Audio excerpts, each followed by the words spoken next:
자, 반갑습니다. 오늘은 교재 98페이지에 있는 7강 새로운 공간에서 오는 기쁨이라는 주제로 박지원님의 통곡할 만한 자리 한번 살펴보도록 하겠습니다. 자, 통곡할 만한 자리는 교술관례에 속해요.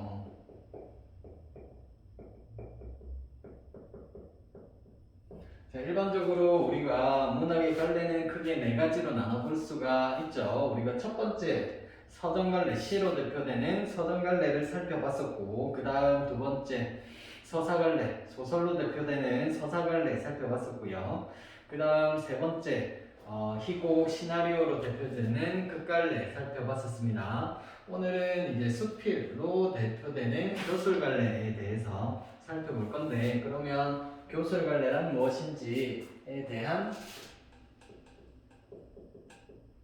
개념을 먼저 간단하게 살펴보고 가겠습니다. 자, 교술갈래 수필로 대표된다고 했었잖아요. 그래서 글쓴이의 경험과 사색을 저술한다. 글쓴이의 경험 그리고 사색을 저술한다. 이게 이제 교술갈래의 특징입니다. 글쓴이의 경험이 드러난다.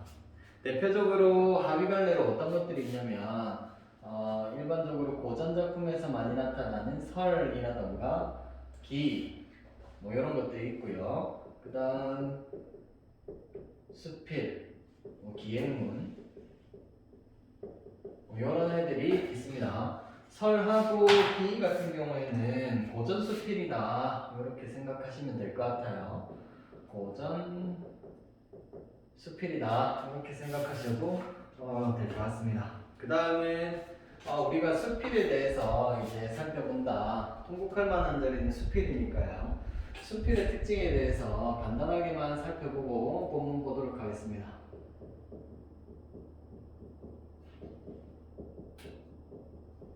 자, 수필의 특징에 대해서 한번 살펴보겠습니다.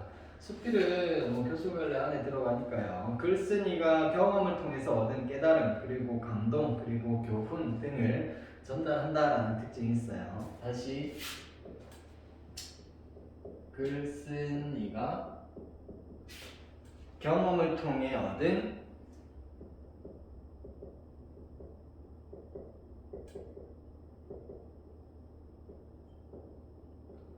글쓴이가 경험을 통해 얻은 감동, 그 다음 깨달음, 그 다음 교훈. 글쓴이가 경험을 통해 얻은 감동, 깨달음, 교훈 등을 전달한다.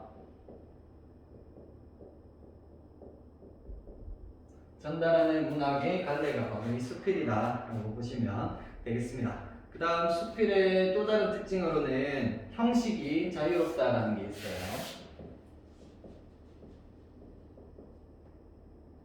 형식이 자유롭다.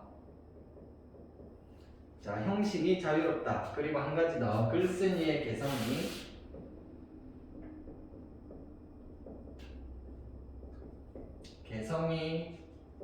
잘 드러난다.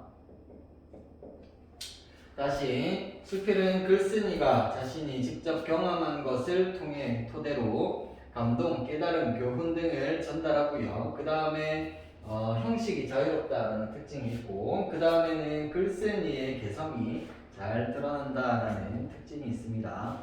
자, 그러면 본격적으로 통곡할 만한 자리를 본문을 들어가기 전에 100페이지에 있는 핵심 정리 부분을 보고 본문 보도록 하겠습니다. 자, 갈래는 한문수필이고 중수필이고 기행수필입니다. 기행문이라는 거죠. 중수필은 무거울 중자예요. 무거운 주제를 다루고 있다는 겁니다. 그래서 뭐 철학적이거나 논리적인 내용이 나온다 그러면 중수필이다 이렇게 보시면 되고요. 중수필과는 반대되는 수필, 경수필이 있죠. 가벼울 경자를 써서 말 그대로 가벼운 내용을 다루는, 가벼운 주제를 다루는 수필을 경수필이다 라고 하는 거예요.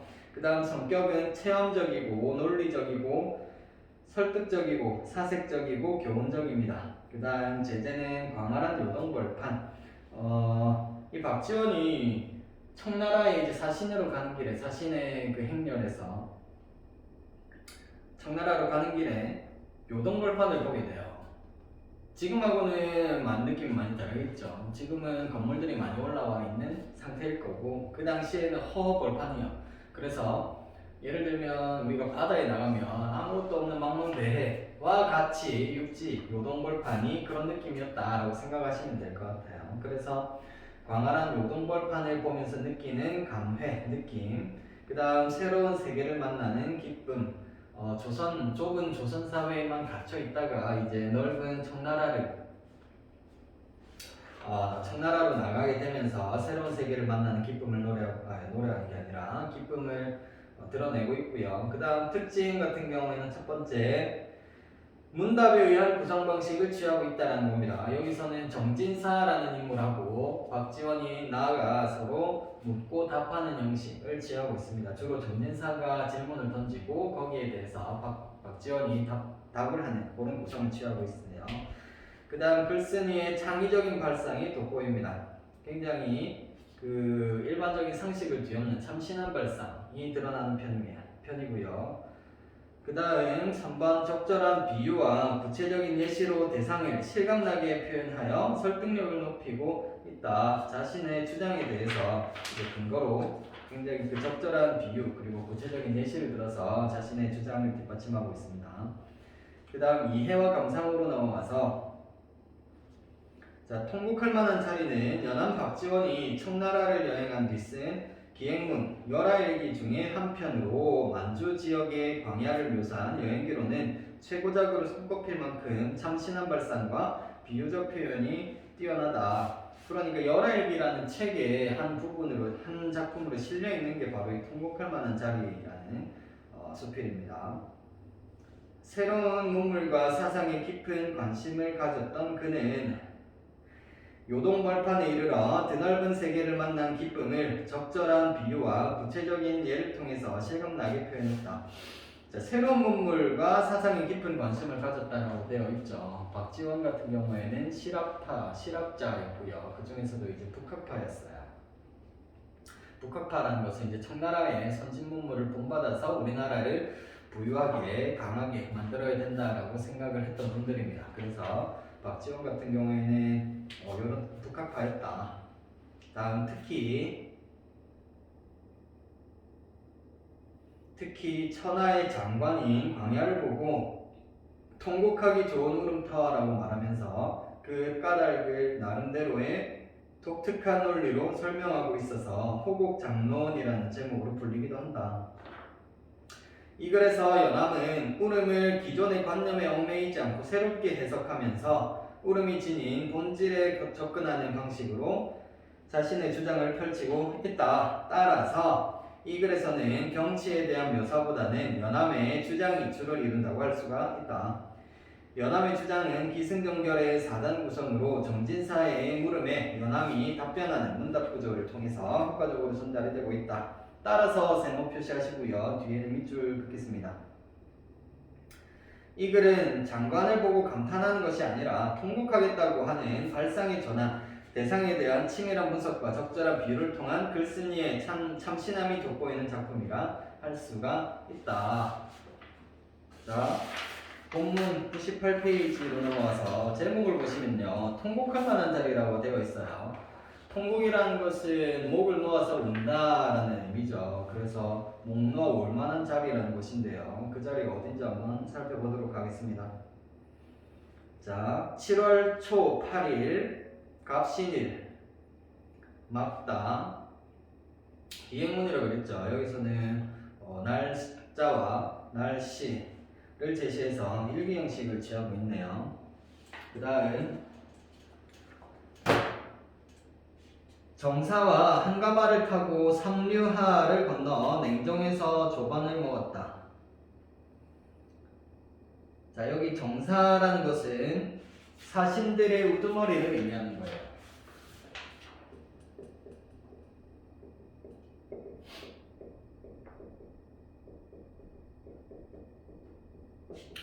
지금 청나라로 사신단이 가고 있는데 이 사신단의 우두머리를 정사라고 합니다. 그런데 이 정사는 바로 박지원의 팔촌형입니다.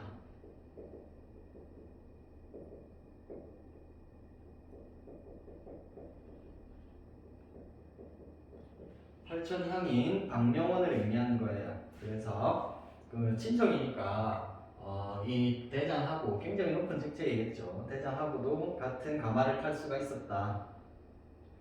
자, 삼류하 그냥 강입니다. 강을 건너서 냉정이라는 곳에서 조반 아침밥을 먹었다. 자, 여기 이 부분 밑줄 그어볼게요. 삼류하를 건너 냉정에서 조반을 먹었다. 자, 여기 밑줄 그으시고요. 요거는 기행문의 요소들 중에서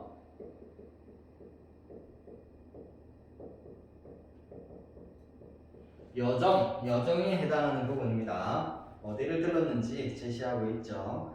그 다음 10여리를 가다가 산기슭 하나를 돌아 나가니 태복이란 놈이 갑자기 국궁을 하고는 말머리로 쫓아와서 땅에 엎드리고 큰 소리로. 자, 태복이라는 이제 하인이 올 거예요. 국궁을 했다라는 것을 이제 존경하는 자기보다 윗사람에게 몸을 굽히는 태도를 의미하는 겁니다. 그래서 국궁을 하고 말머리로 쫓아와서 땅에 엎드리고 큰 소리로. 여기 밑줄 그어볼게요. 백탑이 현신하였기에 이에 아르나이다. 여기 밑줄 긋겠습니다. 백탑이 현신하였기에 이에 아르나이다. 밑줄 그으시고 별표 하나 할게요. 자, 백탑은 탑이에요. 이 중국 고대 왕국에서 만들었던 벽돌탑이라고 하는데요. 얘네들이 현신을 하였답니다.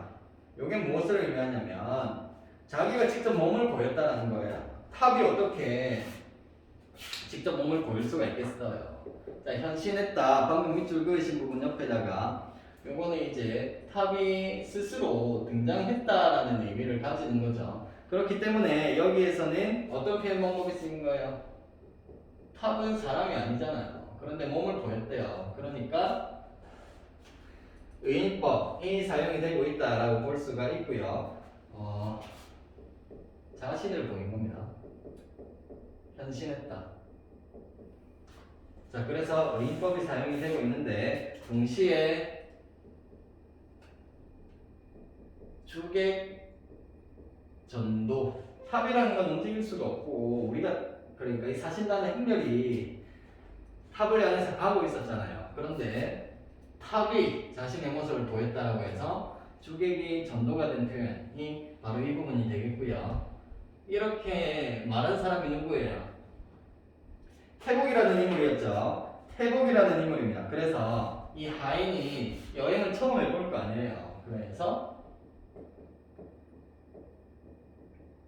태복이의 들뜬 심리가 이 표현을 통해서 드러난다라고 보시면 되겠습니다. 자, 그 다음으로 넘어가서 태복은 정진사의 마술이다. 말을 관리하는 하인이에요. 죄송합니다. 제가 몸이 조금 너무 안 좋아가지고 조금 천천히 하도록 할게요.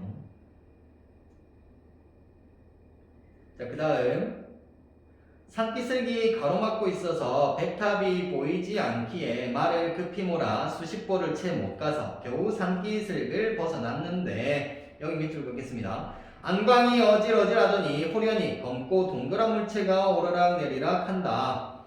자, 요거는 이제 주인공이 글쓴이가 요동벌판을 마주하게 된 거예요. 그래서 요동벌판의 광활함을 보고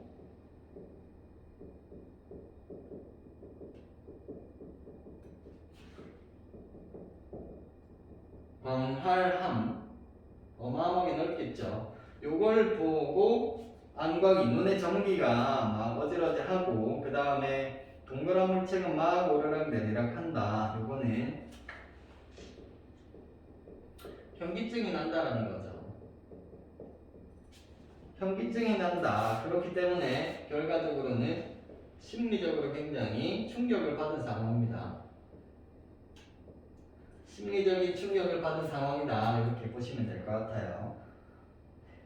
그 다음 이제야 깨달았다. 사람이란 본래 의지하고 붙일 곳 없이 단지 하늘을 이고 땅을 밟고 이리저리 나다니는 존재라는 것을 자, 인간이 미미한 존재다라는 것을 깨달은 거고요. 여기에서는 표현 방법 한 가지 살펴보면 문장의 순서가 바뀌어 있죠. 그래서 도치법 사용하고 있다. 도치법 사용해서 주제를 효과적으로 자신의 주제를 효과적으로 드러내고 있다. 생각을. 그 다음 말을 세우고 사방을 둘러보다가 나도 모르게 손을 들어 이마에 얹고 한바탕 통곡하기 좋은 곳이로구나 했더니 여기까지 이 나의 말 한바탕 통곡하기 좋은 곳이로구나 밑줄 그어보겠습니다. 일반적으로 통곡이라는 것은 목을 놓아서 우는 거라고 했는데요. 언제 목 놓아서 울어요? 기쁠 때, 슬플 때. 일반적으로는 슬플 때 이렇게 울음을 터뜨리죠. 통곡을 한단 말입니다. 자, 그런데 이런 뛰어난 광경을 보고 현기증, 심리적으로 충격받은 상황을 통곡하기 좋은 곳이다 라고 표현을 하고 있죠. 그래서 여기 밑줄 그으시고요. 여기서는 작가의 창의적인 발상 혹은 발상의 전환이 드러난다 라고 보시면 되겠어요. 그래서 이 정진사라는 인물, 정진사 세모 표시하겠습니다. 정진사 세모 표시하시고요. 자, 정진사가 천지간에 이렇게 시야가 툭 터진 곳을 만나서는 벼랑간 통곡할 것을 생각하시니 무슨 까닭입니까? 라고 질문을 던지죠. 아까 이 작품을 문답의 형식을 취하고 있다라고 했습니다. 그래서 정진사의 물음이 나타나고 이 부분에서 이 물음은 상식에서 비롯한 그 물음이 되겠죠. 왜냐하면 일반적으로는 슬플 때 울음을 터뜨리는데 여기에서는 기쁨에도 불구하고 눈물을 터뜨린다 라고 표현을 하고 있으니까요. 그 다음 하고 묻기에 나는 잠시만요. 자, 다시 이어서 보겠습니다. 하고 묻기에 나는 그렇긴 하나 글쎄 여기 괄호 열겠습니다. 천고의 영웅들이 여기 괄호 열겠습니다. 천고에 옛날의 영웅들이 잘 울고 미인들이 눈물을 많이 흘렸다고는 하나 기껏 소리 없는 눈물이 두어 줄기 옷깃에 굴러떨어진 정도에 불과하였지. 여기까지 괄호 닫겠습니다. 여기 이 부분은 일반적인 울음의 예가 되겠습니다. 일반적인 울음의 예. 자, 그 울음소리가 천지 사이에 울려 퍼지고 가득 차서 마치 악기에서 나오는 소리와 같다는 얘기는 들어보지 못했네. 그 다음 사람들, 여기에 사람들도 세모 표시하겠습니다. 아까 정진사와 마찬가지로 일반적인 상식에 비롯한 의견을 제시하는 사람들이에요. 자, 사람들은 단지 인간의 칠정 중에서 오로지 슬픔 동그라미, 슬픔만이 울음을 유발한다고 알고 있지. 이 슬픔만이 울음을 유발한다는 것이 일반적인 사람들의 생각이죠. 그런데 뒤에 밑줄 긋겠습니다. 칠정이 모두 울음을 자아내는 줄은 모르고 있네. 자, 이 부분이 이제 작가, 글쓴이의 창의적인 생각이 드러나는 부분이에요. 밑에다가 창의적인 생각이라고 적어 놓으십시오. 칠정이 모두 울음을 자아내는 줄은 모르고 있네. 밑줄 그으시고 밑에다가 창의적인 생각. 자, 칠정은 사람의 그 7가지의 감정을 의미하는 건데요. 희로, 애구, 오욕 많이 들어보셨죠? 슬픔, 그 다음 제시되는 것이 기쁨이 있네요. 기쁨이 극에 달하면 울음이 날만하고 분노가 극에 치밀면 울음이 날만하며 즐거움이 극에 이르면 울음이 날만하고 사랑, 미움, 욕심 이 극에 달해도 울음이 날만한 걸세. 자, 여기에서는 열거법 사용하고 있죠. 자, 열거법이 드러나고 있습니다. 자, 마지막 문장 밑줄 긋겠습니다. 막히고 억눌린 마음을 시원하게 풀어버리는 데에는 소리를 지르는 것보다 더 빠른 방법이 없네. 그러니까 소리를 지르는 것, 통곡하는 것의 효과, 감정을 어떻게 한다? 감정 정화의 기능을 한다라는 의미예요. 그래서 여기까지 내용을 간단하게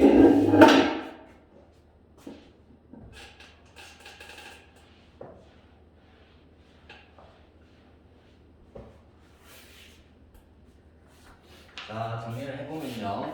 지금 어디로 갔어요? 이 사신단이 지금 요동벌판을 바라보고 있는 그런 상황이죠. 그런데 이때 이 요동벌판을 대하는 태도가 나인 박지원과 그리고 정진사가 서로 다른 태도를 취하고 있는 거죠. 나 같은 경우에는 뭐라고 표현했어요? 울고 싶다라고 얘기를 했어요. 통곡을 하고 싶다. 그리고 정진사 같은 경우에는 어떤 사고를 하는 사람이죠? 상식적, 보편적 사고를 가지고 있는 사람이기 때문에 무엇이 울음을 유발한다고 했어요? 슬픔만이 울음을 유발한다 라고 얘기를 하고 있죠. 그래서 박지원이 이 광활한 요동벌판을 보고 울고 싶다라고 표현하는 것이 바로 창의적인 발상이 되는 것이고요. 창의적인 발상이 되는 것이고, 그 이유는 무엇이라고 표현을 했어요? 슬픔뿐만이 아니라 7점은 모두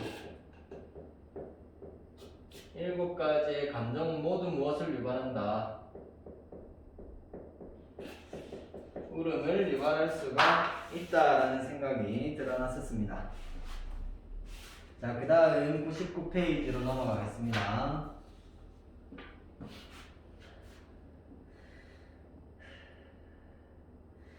자, 여기에 통곡소리는 천지간의 우레와 같아. 통곡소리 동그라미 하시고요. 우레 네모 표시하겠습니다. 통곡소리를 지금 우레는 천둥이죠. 천둥에 비유하고 있는 표현이에요. 통곡소리는 우레와 같다. 천둥과 같다. 그래서 뒤에 동그라미 1 하고 밑줄 그을게요. 동그라미 1, 지극한 감정에서 터져 나오고 밑줄. 동그라미 1 하시고요. 지극한 감정에서 터져 나오고, 그 다음 뒤에 동그라미 2. 터져 나온 소리는 사리에 절실하다. 이치에 맞다라는 거죠. 그래서 무엇과 같냐? 웃음소리와 뭐가 다르겠는가? 그래서 여기에 방금 전에 1번, 2번 밑줄 그은 부분은 울음과 웃음의 공통점 2가지가 되겠습니다. 그 다음은 사람들이 태어나서 사정이나 형편이 이런 지극한 경우를 겪어보지 못하고 칠정을 교묘하게 배치하여 슬픔에서 울음이 나온다고 짝을 맞추어 놓았다네. 자, 아까 칠정이 있었잖아요. 그 중에서 슬픔을 제외한 나머지 감정이 지극한 경우를 사람들이 잘 겪어보지 못했기 때문에 무엇이 생겼다라는 거예요? 편견이 생겼다라고 표현을 하고 있는 거죠. 편견이 생긴 이유가 사람들이 다른 감정에 대해서 지극한 경우를 겪어보지 못했기 때문이다 라고 근거를 들고 있죠. 그 다음 그리하여 뒤에 밑줄 긋겠습니다. 초상이 나서야 비로소 억지로 아이고 하는 등의 소리를 질러대지. 여기 밑줄 긋겠습니다. 이때의 아이고는 억지로라고 했죠. 그러니까 억지 울음이에요. 억지 울음.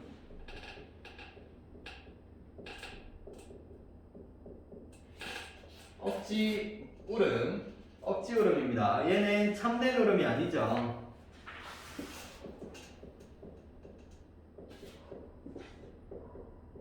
그렇기 때문에 여기에서는 작가의 어떤 비판적인 인식이 드러난다라고 볼 수가 있습니다. 잠시 끊어갈게요.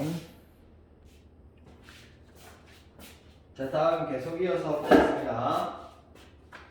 그러나 정말 칠정에서 느껴서 나오는 지극하고 진실한 통곡소리는 천지사에 억누르고 참고 억제하여 감히 아무 장소에서나 터져 나오지 못하는 법이네. 아무 데서나 이렇게 통곡이 터지지 않는다라는 거예요. 뒤에 옛날 이야기 고사를 인용하는 부분이 나옵니다. 여기서 바로 한번 열어볼게요. 한나라 때 가인은 사람 이름인데요. 이 가인이라는 인물이 굉장히 충신으로 이름이 높았다라고 합니다. 이 가인은 적당한 통곡의 자리를 얻지 못해서 울음을 참다가 견뎌내지 못하고 갑자기 한나라 공실인 선실을 향해 궁궐 쪽을 향해서 한바탕 길게 울부짖었으니 어찌 사람들이 놀라고 괴이하게 여기지 않을 수 있겠는가. 여기까지 괄호 닫겠습니다. 상소문을 올린 거예요. 나라의 앞날을 걱정한다라는 내용의 상소문을 올리고 나서 통곡을 한 거예요. 어디를 향해서? 한나라의 궁궐 쪽을 향해서. 자, 그래서 여기에서는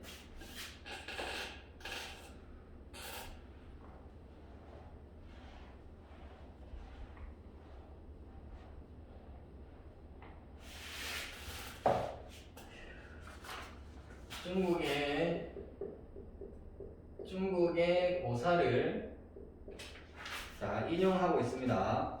지극한 감정 같은 경우에는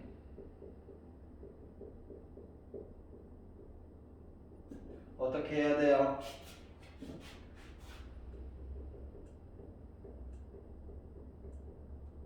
진정한 울음으로 터져 나와야 되는데 중요한 것은 적절한 무엇이 있어야 된다. 적절한 울음터가 있어야 된다라는 의미입니다. 자, 그 다음 하니 정진사는 지금 여기 울기 좋은 장소가 저토록 넓으니 울음터 어디를 의미하는 거예요? 네, 요동벌판을 의미하는 겁니다. 나 또한 그대를 쫓아 한바탕 울어야 마땅하겠는데 칠정 가운데 어느 정에 감동받아 울어야 할지 모르겠습니다 라고 질문을 하는 거죠. 박지원에게 나도 지금 너무나 감동을 받았으니까 울어야 될 것 같은데 7정 중에서 7가지 감정 중에서 어떤 감정으로 울어야 될지 모르겠다. 잠시만요. 자, 죄송합니다. 낮에 먹은 게 취해가지고 계속 화장실을 들락날락하느라 죄송합니다, 여러분. 자, 다시 정진사. 지금 여기 울기 좋은 장소가 저토록 넓으니 나 또한 그대를 쫓아 한바탕 울어야 마땅하겠는데 7종 가운데 어느 종이 감동받아 울어야 할지 모르겠습니다 라고 정진사가 질문을 던집니다. 하기에 나는 그건 갓난아이에게 물어보시게. 갓난아이가 처음 태어나서 7정 중에 어느 정에 감동하여 우는지. 일반적으로 사람들은 갓난아기가 막 태어나서 울면 고통스럽기 때문에 운다라고 생각을 하겠죠. 그런데 여기 괄호 열겠습니다. 갓난아이는 태어나 처음으로 해와 달을 보고 이 해와 달은 비유적인 표현이죠. 진짜로 아기를 낳았는데 아기가 해와 달을 봤다라는 게 아니라 바깥 세상을 봤다라는 의미로 받아들이셔야 되죠. 그 다음에 부모와 앞에 꽉 찬 친척들을 보고 즐거워하고 기뻐하지 않을 수가 없을 것이네. 그래서 이런 기쁨과 즐거움은 늙을 때까지 두 번 다시 없을 터이니. 그러니까 갓난아이가 우는 이유는 뭐라고 제시를 한 겁니까? 기쁨과 즐거움 때문이라고 생각을 한 거죠. 그래서 기뻐하지 않을 것이네, 기뻐하지 않을 수 없을 것이네까지 괄호를 닫으시고요. 자, 그 부분에서는 역시 이 작가의 창의적인 사고가 드러난다라고 보시면 되겠습니다. 그 다음, 슬퍼하거나 화를 낼 이치가 없을 것이고 응당 즐거워하고 웃어야 할 것이 아닌가. 그런데도 도리 한없이 울어대고 분노와 한이 가슴에 꽉 찬 듯이 행동을 한단 말이야. 이를 두고 신성하게 태어나거나 어리석고 평범하게 태어나거나 간에 사람은 모두 죽게 되어 있고 살아서는 허물과 걱정, 근심을 백방으로 겪게 되므로 갓난아이는 자신이 태어난 것을 후회하여 먼저 울어서 자신을 위로하는 것이라고 한다면 이라고 일반적인 다른 사람들의 견해를 제시해주고 있는 거죠. 자, 그런데 이는 갓난아이의 본 마음을 참으로 이해하지 못해서 하는 말이네. 자, 다음, 갓난아이가 어머니 태중에 있을 때, 어머니 뱃속에 있을 때는 캄캄하고 막히고 좁은 곳에서, 여기에 밑줄 그어보겠습니다. 태중에 있을 때는 캄캄하고 막히고 좁은 곳에서, 그 다음 웅크리고 부대끼다가 갑자기 넓은 곳도 밑줄, 넓은 곳 밑줄 빠져나와서 손과 발을 펴서 기지개를 켜고 마음과 생각이 확 트이게 되니 어찌 참소리를 질러 억눌렸던 정을 다 크게 씻어내지 않을 수 있겠는가. 느낌표. 여기에서는 영탄적인 어조 드러났죠. 영탄법. 자, 그런데요, 방금 읽은 이 부분, 악이 나오는 부분 있죠. 아기가 태중에 있을 때부터 해가지고 밑줄 그은 부분들은 비유적이고 상징적인 의미를 가지고 있다라고 보시면 되겠습니다. 자, 여기에서 태중, 어머니 뱃속에 있는 것은 아기죠. 아기가 의미하는 것은 조선의 사대부들입니다. 엄마 뱃속에 갇혀있는 오마랑 괴물이를 의미하는 거예요. 자, 그래서 뱃속이 태중이라고 그랬죠. 태중이라는 것은 좁은 어디? 좁은 조선을 의미하는 것이고요. 그래서 태중은 폐쇄적이고 답답하죠. 그래서 어디로 나와요? 넓은 곳으로 빠져나왔다. 그러면 이 넓은 곳이 의미하는 것은 어디? 여기에서는 뭐 요동벌판에 서 있으니까 요동벌판이라고 볼 수도 있고, 또 청나라라고 볼 수가 있겠죠. 그래서 넓은 곳으로 가니까 무슨 소리를 낼 수가 있다. 참소리, 진짜 소리는 통곡, 울음이죠. 울음을 의미하는 것입니다. 기뻐서 우는 울음이죠. 자, 그 다음 그러므로부터 다시 보겠습니다. 그러므로 갓난아이의 거짓과 조작이 없는 참소리를 응당 본받는다면 금강산 비로봉, 여기 밑줄 긋고요. 동그라미 1 하겠습니다. 금강산 비로봉 밑줄 그으시고 동그라미 1. 그 다음 이 비로봉이 올라 동해를 바라보면 한바탕 울, 적당한 장소가 될 것이고, 황해도 작년에 금모래사장 밑줄 그으시고 동그라미 2 하겠습니다. 자, 여기 동그라미 1, 동그라미 2 밑줄 그은 부분 같은 경우에는 요동벌판 이외에 한바탕 울만한 장소를 글쓴이가 제시하고 있는 거예요. 요동벌판 이외에 한바탕 울만한 장소로 금강산 비로봉, 그리고 황해도 작년에 금모래사장을 제시하고 있는 것이다. 자, 여기에 가도 한바탕 울장소가 될 것이네. 여기 지금부터, 지금 요동들판에 여기 괄호 열겠습니다. 지금 요동들판에 임해서 여기부터 산해관까지 1200리가 도무지 사방에 한 점의 산이라고는 없이 하늘 끝과 땅 끝이 마치 악교로 붙인 듯, 악교는 풀이에요. 풀로 붙인 듯 실로 꿰맨 듯하고 고금에 비와 구름만이 창창하니. 자, 여기 이 부분은 여기까지 바로 닫으시고요. 자, 이 부분은 요동벌판을 비유적으로 표현을 하고 있는 부분입니다. 그 다음 여기가 바로 한바탕 울어볼 장소가 아니겠는가라고 질문을 던지고 있죠. 울만한 장소라는 거지. 그러니까 서리법이 쓰이고 있다라고 보시면 되겠습니다. 마지막 문단. 길을 나눠갔다. 나는 주부 조달동, 병군, 박래원, 정진사, 겸인 2학년과 함께 옛 요동으로 들어갔다. 자, 여기 첫 번째 줄에 나는부터 바로 열겠습니다.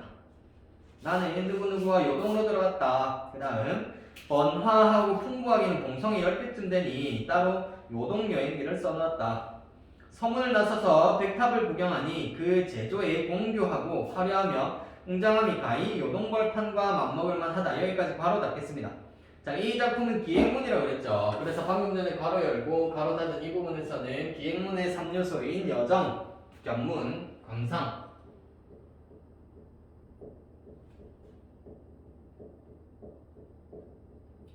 이 모두 드러나는 부분이 방금 전에 괄호,